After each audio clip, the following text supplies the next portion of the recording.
بسم اللہ الرحمن الرحیم۔ ایمان کہتے ہیں کسی کی بات کو کسی کے اعتماد پر یقینی طور سے مان لینا، اور شریعت میں ایمان کہا جاتا ہے اللہ کے رسول کی خبر کو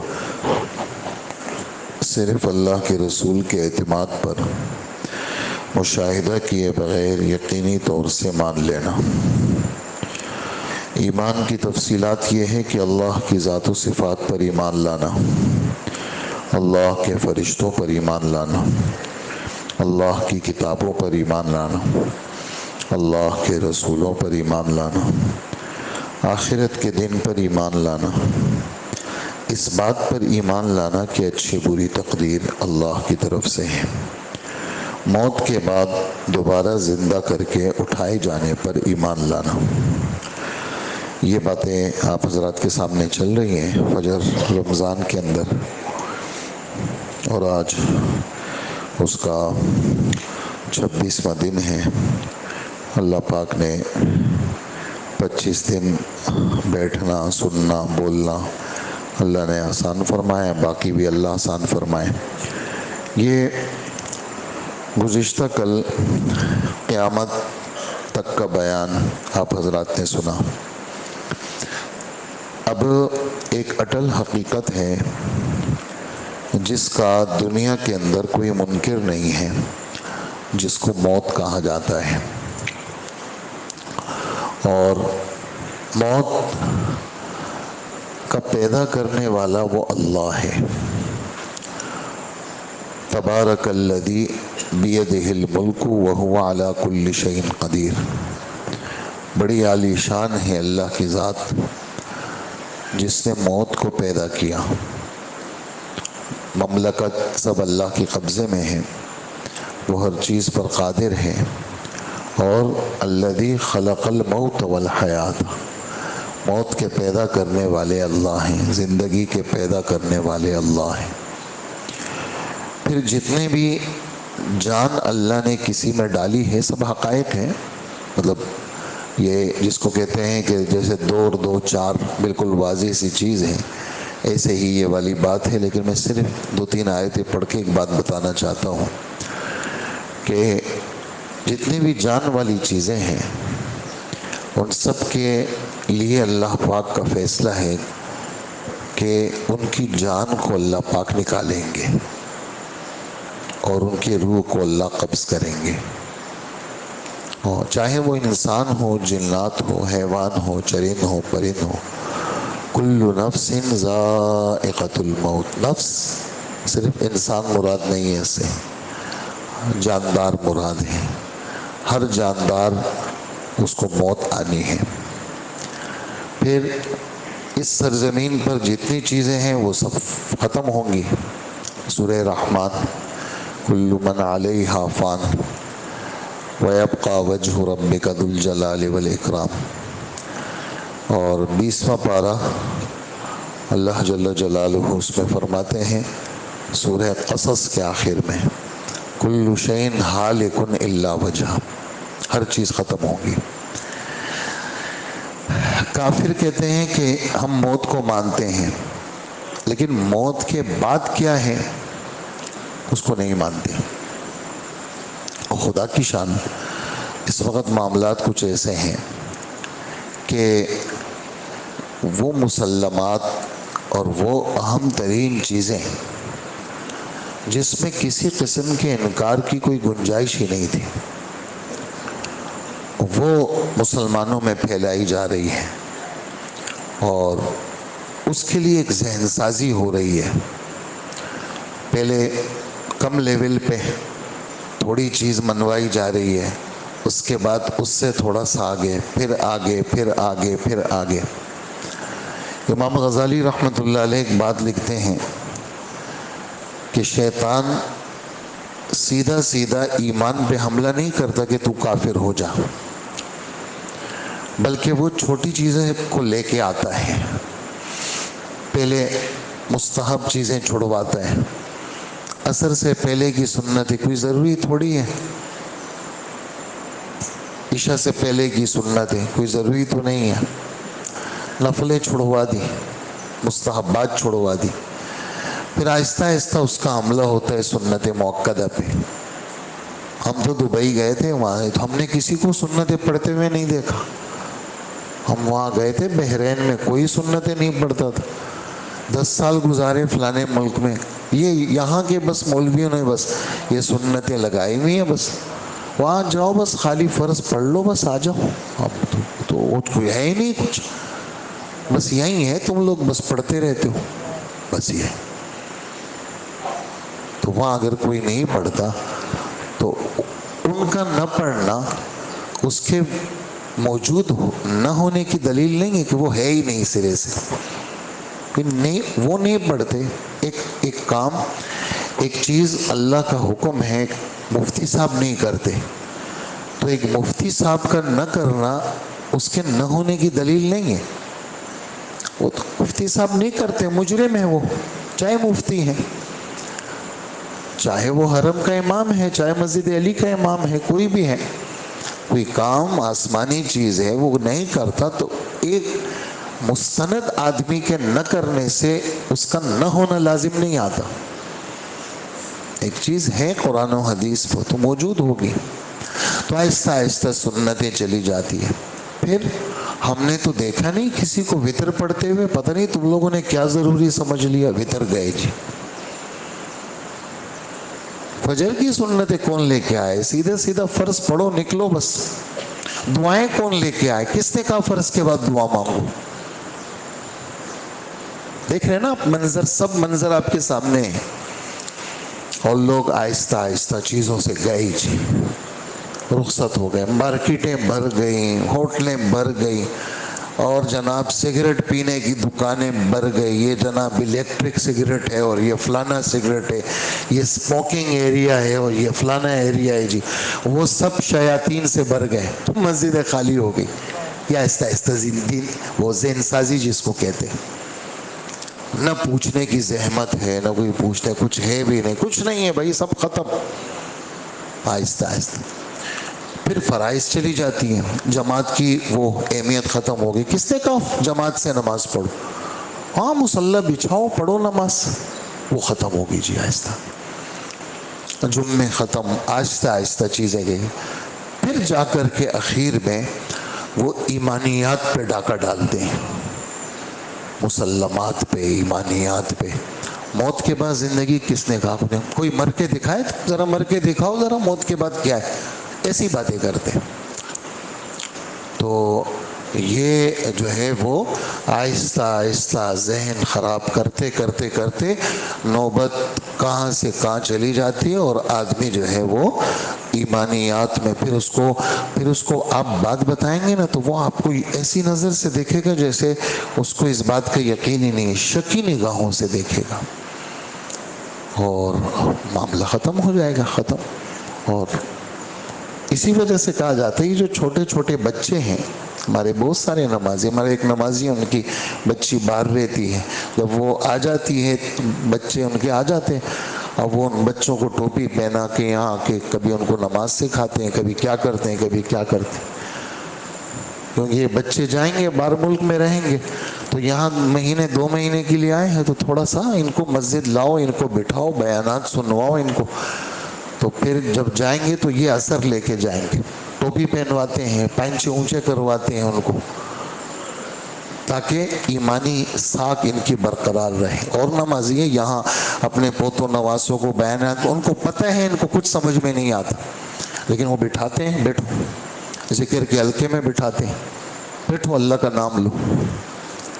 یہ چیزیں اثر چھوڑتی ہیں کہ جی ہم تو فلانے محلے میں رہتے تھے، ہمارے بچے تو بس بگڑ گئے، یہاں آئے ہمارے بچے بیٹھنا شروع ہو گئے، ہمارے بچوں کی تربیت ہو رہی ہے. ہمیں پتہ نہیں کس کی تربیت ہوتی ہے، لیکن یہ کہ بیٹھنا، یہ آنا، یہ چیزیں یہ آدمی کا ذہن بناتی ہے اور آدمی کو مسلمان بناتی ہے. تو میں یہ عرض کر رہا ہوں کہ موت ایک اٹل حقیقت ہے. مر گیا بندہ، اب جا کر کے قبر کھود کے دیکھو کچھ بھی نہیں ہے. آپ نے کہا موت کے بعد یہ، تو وہ ایسے تھوڑی نظر آئے گا. حضرت مفتی صاحب نے، ہمارے استاد مفتی نظام الدین صاحب، وہ فرمانے لگے کہ دیکھو موت کا معاملہ جو ہے نا، موت کے بعد کا قبر کا جو معاملہ ہے یہ عالم الغیب ہے. عالم دنیا، نئی دنیا، غیب چھپی ہوئی، یہ عالم الغیب ہے. وہ تھوڑی آپ کو قبر کھودنے کے بعد یوں دیکھیں گے، مردے کو دیکھیں گے، وہ نظر آئے گا کچھ آپ کو جنت کا باغ نظر آئے گا، یا جنت کی کھڑکی نظر آئے گی، یا دوزخ کی کھڑکی نظر، ایسا تھوڑی ہوگا. ورنہ وہ پھر عالم شہود بن جائے گا. عالم غیب تو اس کو کہتے ہیں جو اللہ نے چھپا کے رکھا ہے، وہ یہاں نہیں دکھاتے اللہ پاک، وہ یہاں نہیں دکھاتے. تو یہ موت کے بعد ایک زندگی ہے، اس کو برزخ کہتے ہیں. اور لفظ برزخ کے معنی آڑ کے آتے ہیں. اور لفظ برزخ کا بیان، لفظ برزخ 18واں پارہ سورہ مومنون کا آخری رکوع، مومنون کا آخری رکوع، آخری رکوع کی 5ویں 6ٹھی آیت ہے. سورت تو دور جا کے ختم ہوتی ہے، سورت کے ختم ہونے میں 2.25 صفحے ہیں. تو یہ آخری سورت آخری رکوع کے شروع میں 5ویں 6ٹھی آیت جو میں پڑھ کے سناؤں آپ کو.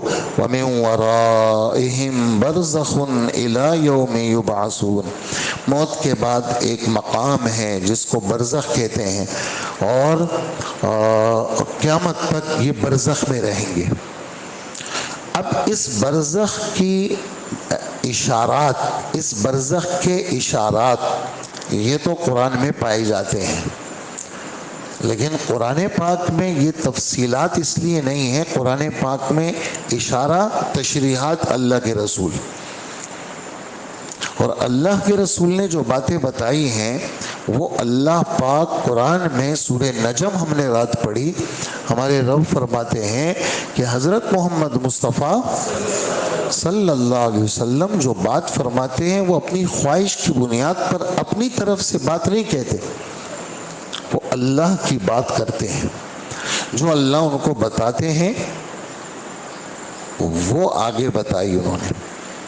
اس کی میں ادنا سی ایک مثال دوں تاکہ آپ کے ذہن میں یہ بات راسخ ہو جائے. رات سونے وقت کی ایک دعا ہے کہ وضو کر لو اور جب بستر پہ آ جاؤ، اذا اویت الی فراشک، جب بستر پر آ جاؤ تو یہ دعا پڑھو. تو صحابہ کرام رضی اللہ عنہم اجمعین کی نگرانی اللہ کے رسول کرتے تھے تاکہ جو دعائیں میں بتاؤں ان دعاؤں میں کوئی لفظ آگے پیچھے نہ ہو. وہ دعا یاد ہو رہی ہے جی، اللہم اسلمت نفسی الیک ووجہت وجہی الیک وفوضت امری الیک والجأت ظہری الیک رغبتا ورہبتا الیک لا ملجأ ولا منجا منک الا الیک آمنت بکتابک الذی انزلت. تو یہاں تک جب پہنچے تو وہ صحابی کہنے لگے، براء ابن عازب ہیں، کہنے لگے کہ آمنت بکتابک الذی انزلت وبرسولک الذی انزلت. میں اے اللہ آپ نے جو کتاب اتاری ہے اس پر میرا ایمان ہے، جو رسول آپ نے بھیجے ہیں میرا اس پر ایمان ہے. تو حضور نے فرمایا نا، رسول یہاں نہیں ہے، یہاں جبرائیل نے مجھے نبی کا لفظ بتایا ہے، یہاں رسول مت پڑھنا. وَبِنَبِيِّكَ الَّذِي أَرْسَلْتَ. تو وہ ان کی اصلاح فرمائیں. اس ٹکڑے سے ہمیں کیا سبق ملتا ہے؟ اس ٹکڑے سے ہمیں یہ سبق ملتا ہے کہ یہ جو چیزیں ہیں احادیث مبارکہ کی، اس میں بھی آپ اپنی طرف سے تبدیلی، حالانکہ رسول اور نبی میں ایک اصطلاحی فرق ہے، ایک دوسرے کی جگہ یہ استعمال ہو سکتے ہیں، لیکن جبرائیل نے جو بتایا تھا وہ رسول نہیں بتایا تھا، وہ نبی بتایا تھا. اس لیے اے میرے صحابی تم نے نبی کا لفظ کہنا ہے، اپنے آپ کو نبی کے الفاظ کا تم نے پابند بنانا ہے. تم اپنے نبی کے الفاظ بھی نہیں بدل سکتے. یہ نگرانی تھی. تو یہ جو ابھی آپ کی خدمت میں باتیں آئیں گی ابھی آپ سنیں گے، اور تھوڑا سا توجہ کے ساتھ میری طرف ہی دیکھتے رہیں تاکہ وہ نیند کا غلبہ نہ ہو، بس تھوڑی دیر ہے تاکہ یہ سن لیں کہ بھئی یہ موت کے بعد کہ آدمی مر گیا، اس کے بعد کیا ہوگا کیا تفصیلات ہیں، آپ کی سنی ہوئی بات ہے، یہ نہیں کہ آپ بالکل ایسے ہیں کہ نئے نئے آئے ہیں آپ کو پتہ نہیں ہے، لیکن یہ پوری ایک تمہید باندھ کر کے میں نے آپ کو ایک چیز دی. ابھی آپ ان باتوں کو سنیں توجہ کے ساتھ اور میری طرف دیکھیں. مرنے کے بعد ہر انسان کو اس کے عمل کے مطابق جزا سزا ملے گی.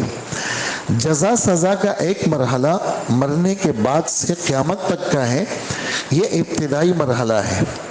آپ صلی اللہ علیہ وسلم فرماتے ہیں جو آدمی مر گیا اس کی قیامت قائم ہو گئی. یہ میں نے کل اخیر میں یہ حدیث سنائی تھی آپ کو. اس مرحلے میں جزا سزا پوری نہیں ہوتی. برزخی زندگی پر ایمان لانا، موت کے بعد جو حالات آئیں گے اس پر ایمان لانا ضروری ہے. اگر آپ اس میں شک شبہ کریں گے، یعنی اس وقت یہ ذہن سازی ہو رہی ہے جو میں نے آپ کو ایک لمبی بات ایک بتائی، یہ ذہن سازی ہو رہی ہے کہ موت کے بعد کچھ نہیں ہے. مسلمان کہہ رہے ہیں، ممبروں پہ کہہ رہے ہیں اور جا کر کے اس بات کو پھیلا رہے ہیں کہ کچھ نہیں ہے.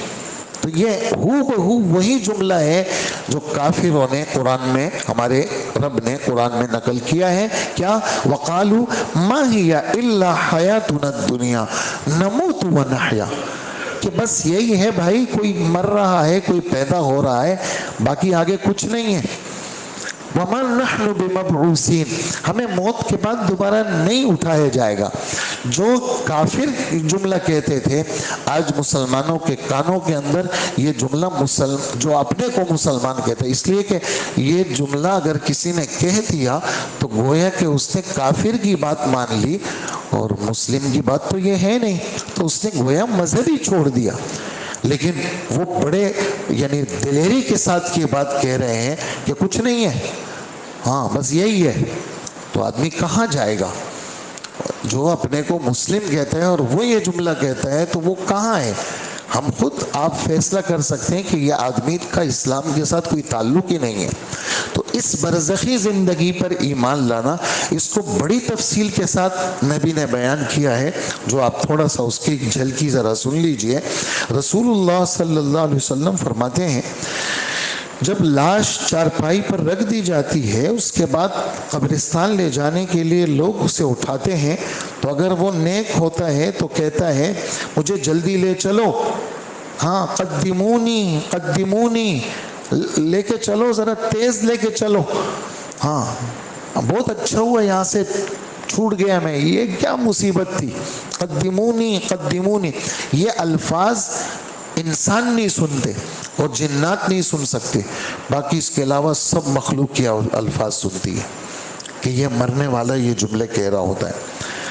اور اگر وہ نیک نہیں ہوتا تو گھر والوں سے کہتا ہے ہائے میری بربادی، کہاں لے کے جا رہے ہو مجھے. پھر فرمایا آپ نے انسان کے سوا ہر چیز اس کی یہ آواز سنتی ہے، اگر انسان اس کی آواز سن لے تو بے ہوش ہو جائے.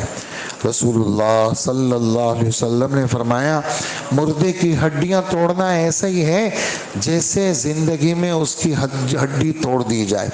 یہ پوسٹ مارٹم والے ذرا تھوڑا سا اس بات کو دیکھیں کہ وہ کس بے دردی کے ساتھ اس مردے میں انجیکشن لگاتے ہیں اور اس کے پیٹ کو چیرتے ہیں، اس کا دل نکالتے ہیں، اس کا گردے نکالتے ہیں، کہتے ہیں کہ ہم انسانی خدمت کرتے ہیں، جیسے یہ دل جگر گردہ ان کے باپ کا ہے. یہ تو ہے ہی نہیں، یہ تو اس اللہ کی امانت ہے. اور آپ اس مردے کو چیر پاڑ کر کے اس کی چیزیں نکال کر کے آپ کہیں گے کہ ہم انسانی خدمت کر رہے ہیں، کسی کے کام آ جائے گا. یہ تو ظلم کر رہے ہیں آپ. تو مردے کے ساتھ ایسی حرکت کرنا، یہ ہمارے نبی فرماتے ہیں یہ ایسا ہے جیسے زندے کے ساتھ کرتا ہے. ایک مرتبہ ایک صحابی قبر سے ٹیک لگائے ہوئے بیٹھے تھے، آپ نے فرمایا اے فلانے قبر والے کو تکلیف مت دو، کوئی تمہارے ساتھ ٹیک لگا دے، قبر والے کو تکلیف مت دو. آپ کے ارشادات سے یہ بات واضح طور پر معلوم ہوتی ہے کہ مرنے والے کو اگرچہ ہم مردہ سمجھتے ہیں لیکن وہ اپنے رب کے پاس زندہ ہوتا ہے، اگرچہ اس کی زندگی ہماری زندگی سے مختلف ہے. برزخی زندگی قبر کے ساتھ خاص نہیں. یہ بھی ایک اشکال ہے لیکن توجہ کے ساتھ سنیں گے تو سمجھ میں آئے گا. برزخی زندگی قبر کے ساتھ خاص نہیں بلکہ موت کے فوراً بعد سے قیامت تک قائم ہونے تک ہر شخص پر جو زمانہ گزرتا ہے اس کو برزخ کہا جاتا ہے، خواہ آپ نے اس کو قبر میں رکھا ہو یا ہندوؤں کی طرح اس کو جلا دیا ہو اور اس کی راکھ کو بکھیر دیا ہو، یا بم دھماکے میں اڑ گیا اس کا تو پتہ ہی نہیں چلا، یا پانی کے اندر ڈوب گیا، مچھلیوں نے کھا لیا، لاش کا بھی پتہ نہیں چلا، لیکن بندہ مر گیا، زندگی سے رخصت ہو گیا، بس اس کی برزخ کی زندگی شروع ہو گئی، چاہے اس کی لاش سامنے ہو یا نہ ہو۔ اللہ جل جلالہ کو برزخی زندگی کے قائم کرنے کے لیے لاش کی ضرورت نہیں ہے، تاکہ کسی کو یہ والا اعتراض بھی تنگ نہ کرے کہ ایک آدمی کافر ہندو کو ہم نے دیکھا وہ لاش کو جلا دیتے ہیں، پھر آپ کیا کریں گے؟ تو عمومی طور پر غور سے سنیے گا، یہ بات ایک اشکال کا جواب ہے، عمومی طور پر چونکہ بدن کو زمین میں دفن کیا جاتا ہے اس لیے احادیث میں قبر کا لفظ ہے۔ عمومی طور پر چونکہ عام عرف کے اندر بدن کو قبر میں رکھا جاتا ہے اس لیے قبر کا لفظ ہے، ورنہ موت کے بعد اگر کوئی پہاڑ میں گر گیا یا آسمان کہیں اس کی لاش کے ٹکڑے ٹکڑے ہو گئے تو لاش بھی نہیں ملی اس کی، جیسے جہازوں میں لوگ مر جاتے ہیں، سمندروں میں ڈوب جاتے ہیں، پتہ بھی نہیں چلتا، تب بھی جو ہے وہ موت کے بعد اس کی برزخ کی زندگی شروع ہو جاتی ہے۔ تو یہ فرماتے ہیں چاہے قبر میں رکھا گیا ہو یا نہ، بلکہ اگر اس کو جلا دیا جائے یا سمندر میں بہا دیا جائے تب بھی وہ عالم برزخ میں ہوتا ہے، وہاں چونکہ اس میں سمجھ اور شعور ہوتا ہے لہٰذا وہ اپنے اعمال کے مطابق راحت میں ہوتا ہے یا تکلیف میں۔ حضرت براء ابن عازب رضی اللہ عنہ فرماتے ہیں ہم جناب رسول اللہ صلی اللہ علیہ وسلم کے ساتھ ایک انصاری کے جنازے میں قبرستان گئے، جب قبر تک پہنچے تو دیکھا ابھی قبر کھدی نہیں تھی، اس وجہ سے اللہ کے رسول بیٹھ گئے، ہم بھی آپ کے آس پاس باادب ہو کر کے بیٹھ گئے، جیسے ہمارے سروں پر پرندے بیٹھے ہوں، اس طرح خاموش دم بخود ہو کر بیٹھ گئے جیسے ہم میں حرکت ہی نہیں، پرندہ حرکت نہ کرنے والی چیز پر بیٹھتا ہے۔ اللہ کے رسول کے ہاتھ مبارک میں ایک لکڑی تھی جس سے زمین کو رید رہے تھے، جیسے کوئی غمگین آدمی یہ حرکت کرتا ہے۔ آپ نے سر مبارک اٹھایا، فرمایا قبر کے عذاب سے پناہ مانگو، 2-3 دفعہ آپ نے فرمایا۔ بلا شبہ جب مومن بندہ دنیا سے جاتا ہے، آخرت کا رخ کرتا ہے، اس کے پاس آسمان سے فرشتے آتے ہیں جس کے سفید چہرے سورج کی طرح روشن ہوتے ہیں، ان کے پاس جنتی کفن ہوتا ہے، جنت کی خوشبو ہوتی ہے، یہ فرشتے جہاں تک اس کی نظر پہنچے وہاں تک بیٹھ جاتے ہیں، پھر ملک الموت تشریف لاتے ہیں یہاں تک کہ اس کے سر کے پاس بیٹھ جاتے ہیں اور فرماتے ہیں اے پاکیزہ روح، اللہ کی مغفرت اور اس کی رضامندی کی طرف نکل چل۔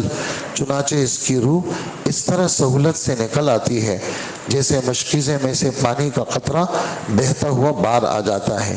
ملک الموت اس روح کو لے لیتے ہیں، ان کے ہاتھ میں لیتے ہی دوسرے فرشتے آپس میں لیتے ہوئے پل بھر میں یہ فرشتے ایک دوسرے سے وہ روح لیتے ہوئے چلے جاتے ہیں، یہاں تک کہ اسے لے کر اسی کفن اور خوشبو میں رکھ کر آسمان کی طرف چل دیتے ہیں۔ زمین پر کوئی بھی عمدہ سے عمدہ خوشبو مشک کی پائی گئی اس جیسی وہ خوشبو ہوتی ہے، پھر اس کی روح کو لے کر آسمان کی طرف چڑھنے لگتے ہیں اور فرشتوں کی جس جماعت پر بھی ان کا گزر ہوتا ہے چونکہ اس سے خوشبو بہت زیادہ آ رہی ہوتی ہے تو کہتے ہیں یہ کس کی روح ہے؟ وہ اچھے نام لے کر جواب دیتے ہیں، بھائی فلانے بزرگ ہیں، بھائی یہ فلانے دنیا میں جو اس کا نام ہوتا تھا اس نام کو لے کر کے پکارتے ہیں، فلاں کا بیٹا ہے، فلاں بزرگ ہے، اس طرح پہلے آسمان تک پہنچتے ہیں، آسمان کا دروازہ کھلواتے ہیں، دروازہ کھول دیا جاتا ہے، پھر اس روح کو لے کر اوپر چلے جاتے ہیں یہاں تک کہ 7ویں آسمان پر پہنچ جاتے ہیں۔ ہر آسمان کے معزز فرشتے دوسرے آسمان تک اس کا استقبال کرتے ہیں اور اس کو رخصت کرتے ہیں۔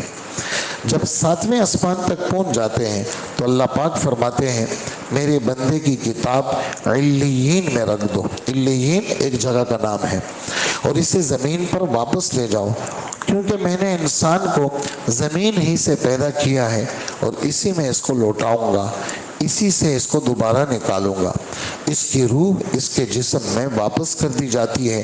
اس کے بعد 2 فرشتے اس کے پاس آتے ہیں جو آ کر کے قبر میں اس کو بٹھاتے ہیں اور اس سے پوچھتے ہیں تیرا رب کون ہے؟ وہ جواب دیتا ہے میرا رب اللہ ہے. پھر اس سے پوچھتے ہیں تیرا دین کیا ہے؟ وہ جواب دیتے ہیں میرا دین اسلام ہے. پھر جناب رسول اللہ صلی اللہ علیہ وسلم کے متعلق پوچھتے ہیں یہ صاحب کون ہے جو تمہارے پاس بھیجے گئے؟ وہ کہتا ہے کہ یہ اللہ کے رسول ہے. پھر اس سے پوچھتے ہیں تیرا علم کیا ہے؟ وہ کہتا ہے میں نے اللہ کی کتاب پڑھی، میں اس پر ایمان لے آیا، میں نے اس کی تصدیق کی. اس کے بعد آسمان کی طرف سے ایک آواز دینے والا آواز دیتا ہے کہ میرے بندے نے سچ کہا، اس کے لیے جنت کا بستر بچھا دو اور جنت کے کپڑے پہنا دو اور جنت کا دروازہ اس کی طرف کھول دو. اللہ ہم سب کو نصیب فرمائے. چنانچہ جنت کی طرف دروازہ کھول دیا جاتا ہے جس کے ذریعے جنت کا آرام، اس کی خوشبو آتی رہتی ہے اور اس کی قبر جہاں تک اس کی نظر پہنچے کشادہ کر دی جاتی ہے. اب میں اس میں ایک بات آپ سے عرض کروں گا، وہ یہ بات ہے کہ جی لوگ کہتے ہیں جی ہم نے قبر کھودی، آپ کہتے ہیں کہ یہ تو بڑا نیک آدمی تھا، اس کی قبر تو اسی طرح 2.5 فٹ ایسی ہے، 7 فٹ ایسی ہے، ہم نے تو کشادہ نہیں دیکھی. تو دیکھیں میری یہ آنکھیں ہیں اس دنیا والی اور میں اس گڑھے کو دیکھ رہا ہوں، اس دنیا کے گڑھے کو. میرے رب اور میرے نبی جو فرما رہے ہیں یہ آخرت کی چیزیں ہیں، یہ یہاں اللہ نہیں دکھاتے. یہ کیونکہ عالم الغیب ہے، ہمارا غیب کی چیزوں پہ ایمان ہے.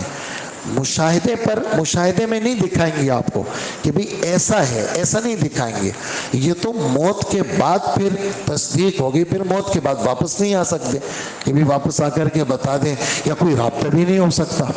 ادھر تو ایک آدمی برازیل پہنچا اور جو ہے وہ 36 گھنٹے وہ جا کے ٹیریناڈ پہنچا اور وہاں سے اس کو ایک لمحے کے اندر وہ جناب ہم سے وہ رابطہ اس کا قائم ہو جاتا ہے. لیکن ایک آدمی چند قدم پہ طارق روڈ کے قبرستان پہنچا، وہاں کوئی رابطہ نہیں ہو سکتا. جبکہ ہمارا ساتھ ان کا کتنا رہا، والد صاحب تھے 80 سال کی عمر میں وفات ہوئی، 90 سال کی عمر میں وفات ہوئی اور میں ان کا بیٹا ہوں اور 90 سال وہ میرے ساتھ رہے اور اس چند قدم کے قبرستان میں ان کا بدن دفن ہے، ان سے میرا رابطہ نہیں ہو سکتا. تو وجہ کہ بھئی وہ عالم الغیب ہے اور عالم الغیب کے اندر رابطہ اللہ چاہتے ہیں تو ہوتا ہے، اللہ نہیں چاہتے تو وہ رابطہ نہیں ہو پاتا. تو یہ فرما رہے ہیں جنت کی طرف دروازہ کھول دیا جاتا ہے جس کے ذریعے جنت کا آرام، اس کی خوشبو آتی ہے اور اس کی قبر جہاں تک نظر پہنچے کشادہ کر دی جاتی ہے. اس کے بعد نہایت خوبصورت چہرے، بہترین لباس، پاکیزہ خوشبو والا ایک آدمی اس کے پاس آ کر کہتا ہے خوشخبری سن لو، یہ تمہارا وہ دن ہے جس کا تم سے وعدہ کیا جاتا تھا. وہ کہتا ہے تم کون ہو؟ تمہارا چہرہ واقعی دیکھنے کے قابل ہے، بہت خوبصورت ہو تم اور تم اتنی اچھی خبر لے کے آئے. وہ کہتا ہے میں تمہارا نیک عمل ہوں. کیا کہتا ہے دوستو؟ کیا کہتا ہے؟ نیک عمل ہوں. اس کے بعد وہ خوشی میں کہتا ہے اے میرے رب قیامت کو قائم کر دے تاکہ میں اپنے اہل و عیال کے پاس پہنچ جاؤں اور میں ان کو بتا دوں یا اللہ بس ابھی میری ملاقات کرا دے، بس تاکہ میری ماں بڑی رو رہی تھی، میں ان کو بتا دوں کہ میں بڑے مزے میں ہوں، میں بڑی خوشی میں ہوں. تو یہ باتیں ہیں دوستو ایمان والے کی. اور آخری بات وہ یہ ہے کہ جب کافر بندہ دنیا سے جاتا ہے، آخرت کا رخ کرتا ہے، کالے چہروں والے فرشتے آسمان سے اس کے پاس آتے ہیں جن کے پاس ٹاٹ ہوتے ہیں، وہ اتنی دور تک بیٹھ جاتے ہیں جہاں تک اس کی نظر پہنچتی ہے. پھر ملک الموت تشریف لاتے ہیں یہاں تک کہ اس کے سر کے پاس بیٹھ جاتے ہیں. پھر کہتے ہیں کہ اے خبیث روح اللہ کی ناراضگی کی طرف نکل. ملک الموت کا یہ فرمان سن کر اس کی روح جسم میں ادھر ادھر بکھر جاتی ہے، بھاگتی پھرتی ہے. ملک الموت اس کی روح کو جسم سے اس طرح نکالتے ہیں جیسے بوٹیاں بھوننے کی سیخ بھیگے ہوئے اون سے صاف کی جاتی ہے، یعنی کافر کی روح کو جسم سے زبردستی اس طرح نکالتے ہیں جیسے بھیگی ہوئی روئی یا بھیگا ہوا اون کانٹے اور سیخ پر لپٹا ہوا ہو، جیسے اس کو زور سے کھینچا جائے اس طرح اس کی روح کو کھینچتے ہیں۔ پھر اس روح کو ملک الموت اپنے ہاتھ میں لیتے ہیں، اس کے ہاتھ میں لیتے ہی دوسرے فرشتے پلک جھپکنے کے برابر اس کے پاس نہیں چھوڑتے، فوراً ان سے لے کر ان ٹانٹوں میں لپیٹ لیتے ہیں، اور ٹانٹ میں سے ایسی بدبو آتی ہے کہ کبھی بدترین سڑی ہوئی مردہ لاش سے روئی زمین پر کوئی ایسی بدبو کبھی پھوٹی ہو، یعنی بہت سخت بدبو آتی ہے۔ وہ فرشتے اسے لے کر آسمان کی طرف چڑھتے ہیں اور فرشتوں کی جس جماعت کے پاس سے گزرتے ہیں تو وہ کہتے ہیں یہ کون سی خبیث روح ہے اور کتنی بدبو آ رہی ہے، اس سے برے سے برا نام لے کر کے پکارا جاتا ہے، یہ فلاں بدماش ہے اور فلاں ڈاکو ہے، اس طرح بیکار سے نام سے اس کو پکارا جاتا ہے۔ یہاں تک کہ جب پہلے آسمان تک پہنچتے ہیں، دروازہ کھلوانا چاہتے ہیں تو دروازہ نہیں کھولا جاتا۔ پھر اللہ تعالیٰ فرماتے ہیں اس کی روح کو سجین میں رکھ دو۔ سجین یہ ویل للمطففین میں ہے، اور سجین ساتوں زمین کے نیچے ایک جگہ کا نام ہے۔ کہاں نام ہے بھائی جلدی بولیں؟ ہاں، اور علیین ساتوں آسمان کے اوپر۔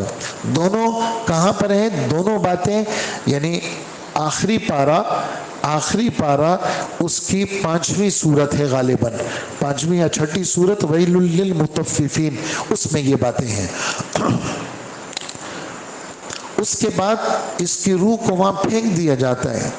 اس کی روح کو اس کے جسم جب دفن ہوتا ہے تو لوٹایا جاتا ہے۔ 2 فرشتے آتے ہیں، اس کو بٹھاتے ہیں اور اس سے پوچھتے ہیں تیرا رب کون ہے؟ وہ کہتا ہے ہائے ہائے مجھے تو پتہ ہی نہیں ہے۔ پھر اس سے پوچھتے تیرا دین کیا ہے؟ وہ کہتے ہیں ہائے ہائے مجھے پتہ نہیں۔ جناب رسول اللہ صلی اللہ علیہ وسلم کے متعلق پوچھتے ہیں یہ آدمی کون ہے؟ وہ کہتے ہیں ہائے ہائے مجھے پتہ نہیں۔ یہ سوالات جوابات ہو جاتے ہیں تو آسمان سے پکارنے والا ایک آواز دیتا ہے کہ اس نے جھوٹ بولا، کیونکہ اس کو رب کی خبر ہے لیکن مانتا نہیں تھا، جس دین پر تھا اس کا بھی پتہ ہے لیکن مانتا نہیں تھا، اللہ کے رسول کی نبوت کا بھی پتہ ہے لیکن عذاب سے بچنے کے لیے اپنے کو نادان ظاہر کر رہا ہے۔ اس کے نیچے آگ بچھا دو اور اس کے لیے دوزخ کا دروازہ کھول دو، اللہ ہماری حفاظت فرمائے۔ چنانچہ دوزخ کا دروازہ کھول دیا جاتا ہے۔ دوزخ کی تپش اور سخت گرم لو آتی رہتی ہے، قبر تنگ کر دی جاتی ہے، ایک طرف کی پسلیاں دوسری طرف میں چلی جاتی ہے۔ ایک آدمی اس کے پاس آتا ہے جو بہت بدصورت بیکار کپڑے پہنے ہوئے، جسم سے بہت بدبو آتی ہے۔ وہ کہتا ہے مصیبت کی خبر سن لے، یہ وہ دن ہے جس کا تجھ سے وعدہ کیا جاتا تھا۔ یہ مردہ کہتا ہے تو کون ہے؟ تیرا چہرہ تو بہت بری خبر لے کے آیا۔ وہ کہتا ہے میں تیرا برا عمل ہوں۔ یہ سن کر وہ اس ڈر سے کہ میں قیامت میں یہاں سے زیادہ عذاب میں گرفتار ہوں گا، تو وہ کہتا ہے اے میرے رب قیامت کو قائم نہ کر۔ آج کا سبق ہمارا یہیں تک ہے کہ موت کے بعد کیا کیا حالات آتے ہیں، یہ اس کی پہلی سیڑھی ہے۔ حضرت عثمان رضی اللہ عنہ جب قبر پہ جاتے تھے اتنا روتے تھے کہ داڑھی مبارک تر ہو جاتی تھی۔ کسی نے پوچھا حضرت جنت دوزخ کے بڑے بیانات ہوتے ہیں، آپ کی یہ کیفیت نہیں ہوتی؟ فرمانے لگے سمعت رسول اللہ صلی اللہ علیہ وسلم ان القبر اول منزل من منازل الاخرہ، کہ یہ جو قبر ہے آخرت کے منزلوں میں پہلی منزل ہے۔ جو یہاں سے بچ گیا آگے آسان ہوگی، جو یہاں پھنس گیا بعد والے سب مشکل سے مشکل ہوتے چلے جائیں گے۔ تو یہ پہلا مرحلہ تھا، اور دوسرا مرحلہ آگے ہمارے نبی نے جس ترتیب سے بیان کیا ہے ہم بھی اسی ترتیب کے ساتھ انشاءاللہ چلیں گے۔ اللہ جل جلالہ ہمیں ان سب باتوں کا یقین نصیب فرمائے۔ الحمدللہ رب العالمین۔